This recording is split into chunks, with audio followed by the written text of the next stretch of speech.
pemirsa, saya Riandini dari 11.7 akan menyampaikan berita terkini meliputi mental health atau kesehatan mental.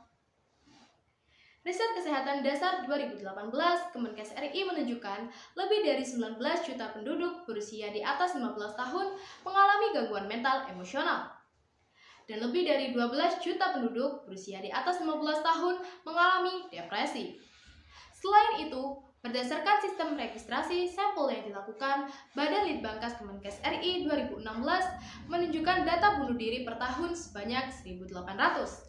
Atau setiap hari ada 5 orang yang melakukan upaya bunuh diri. Serta 47,7% korban bunuh diri berada pada usia 10 hingga 39 tahun yang merupakan usia remaja dan usia produktif. Kondisi ini cukup menjelaskan bahwa Indonesia termasuk darurat kesehatan mental untuk anak, remaja, dan usia dewasa muda. Tim Divisi Psikiatri Anak dan Remaja FKUI melakukan penelitian pada Mei 2020 terhadap 393 responden usia 16 hingga 24 tahun dari seluruh Indonesia untuk mengetahui permasalahan apa yang sering dialami oleh remaja di usia transisi, serta bagaimana cara mereka mengatasi permasalahan dan kemana biasanya mereka mencari bantuan.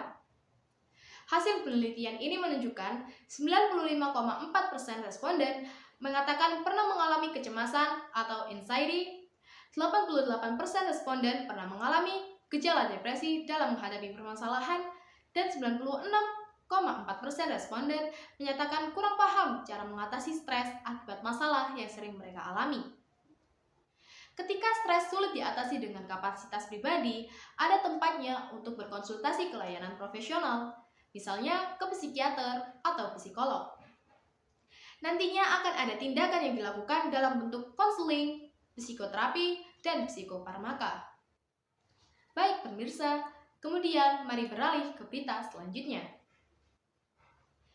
Di kehidupan nyata, dunia seakan-akan bergerak sangat cepat. Kita bisa lihat di sekeliling kita, seperti berlarian dan berdesakan di transportasi umum, jalan terburu-buru menuju kantor atau sekolah. Semua orang seakan-akan mengejar sesuatu. Ada kalanya ketika kita merasakan dan menjalaninya tentu terasa sangat melelahkan. Akhirnya, banyak orang yang mulai berpikir untuk menjalankan gaya hidup slow living. Melansir dari The Minimalist Vegan, slow living adalah pola hidup yang tidak tergesa-gesa, sehingga membuat seseorang lebih memiliki kesempatan untuk hidup yang bahagia, damai, mengutamakan kualitas hidup, dan menciptakan gaya hidup yang berkelanjutan serta menyenangkan.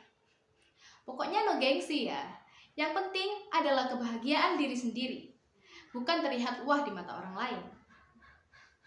Jadi nggak perlu lagi tuh hidup kejar-kejaran supaya merasa lebih unggul dari yang lain. Cara menerapkan pola hidup slow living adalah yang pertama, yaitu hidup secara minimalis. Yang kedua, konsumsi barang secukupnya. Yang ketiga, awali hari dengan santai. Yang keempat, berani mengatakan tidak serta meluangkan banyak waktu untuk keluarga dan teman. Dan yang kelima, yakni menghargai diri sendiri. Slow living berarti hidup lebih baik, bukan lebih cepat. Bukan tertinggal, tapi mengedepankan prioritas dan juga kenyamanan. Pemirsa, informasi tadi sekaligus menutup perjumpaan kita pada kesempatan ini. Saya Riandini dari 11.7 mengucapkan terima kasih atas kebersamaan dan juga perhatian Anda. Terima kasih dan sampai jumpa.